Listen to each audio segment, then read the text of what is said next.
Check out this recently purchased 1988 C4 Corvette, the 4th generation Corvette, of course.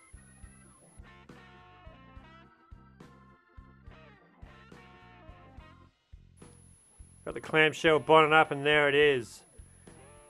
The ultra reliable 5.7 litre 350 cubic inch V8. This particular one with a tune port injection, we can see there, the fancy way of saying it's slightly better fuel injection than what they first came up with. This motor, of course, had 240 horsepower, which is about 180 kilowatts in the metric system. And then we can see the build plate there of the Kentucky assembly line where these Corvettes have been made and are still being made. Of course, they have the museum there that was famous when it fell in a sinkhole a year or two ago.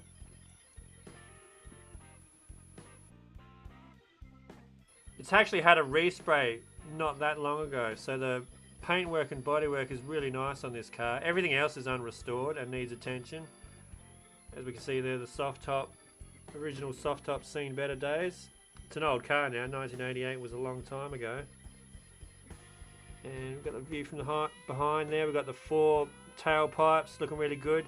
What's already been changed on it is the tail light lenses have to be amber for Australian design road rules, so they've already been swapped in. That's the first modification required by law so far. Of course, the American version is the 4 red lights, which, you know, looks better, but rules are rules. We can't really help that. These are the original wheels that came out in the 1988 model year. That's the easiest way to spot an 88 car, assuming it hasn't had its wheels swapped with another model year. And we've got some of the seats out already. This is one of the seats. Again, it's not in too bad a shape for its age, but bolstering seems not too bad there. But again, it's not perfect, and these will be retrimmed, so stay tuned to this 2-lane blacktop channel on YouTube for updates as we carry on the build of this 1988 Corvette. So this is just the first look at it today. And the door trims are probably in the worst shape parts of the car. So the carpet, yeah, not too bad, but this will be replaced. Look at the seals on these C4s. They are massive. They're obviously there for safety reasons. Side impacts offer a lot of protection there. And then we see the door trims a little bit crusty, and again, they will be replaced. The 1980s plastic doesn't hold up that well if it's been a little mistreated. We've got the energy absorbing glove box, or above the glove box there for crash protection back then. Of course, there was no airbags. Steering wheel looks alright. Everything works on this car. The dash, all the electronics works, lights up as it should. That's really neat. Center console there looking nice and 80s plush.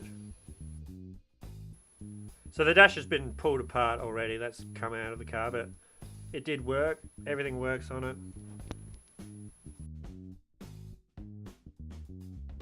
And the paint is, I'm not sure how it'll show up in the video, but it is a dark blue. It's not black.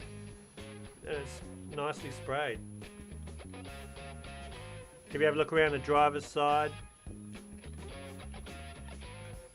there's some wear on the carpet there, as you would expect, more so on the driver's side than the passenger side.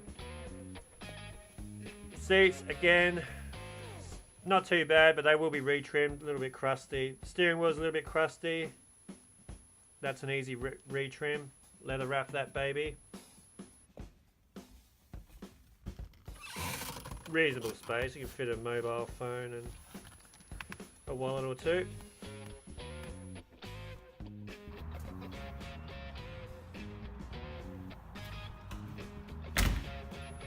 Check it out.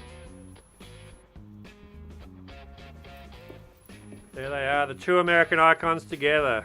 Chopped Harley Davidson and an 88 Corvette convertible.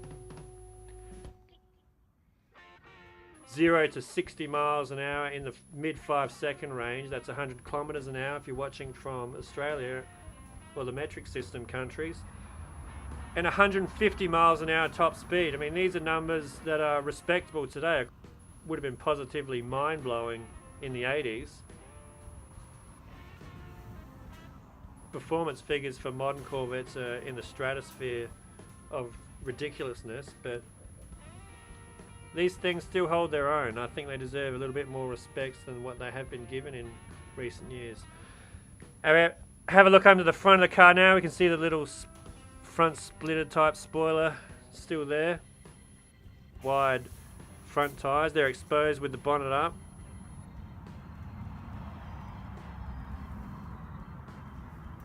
And the battery placed on the driver's side, which has always puzzled me a little bit. I had a 1971 Corvette previously which had the battery on the left side again behind the driver. I just would have thought it would have been on the passenger side for when the driver is on a racetrack competing, just a little bit better weight distribution. Soft top's got to go. You can buy all these, buy them brand new, and this car can be restored to its former glory, and it certainly will be. So stick with this channel for updates if you're interested in this 88 Corvette, and we'll see you guys next time.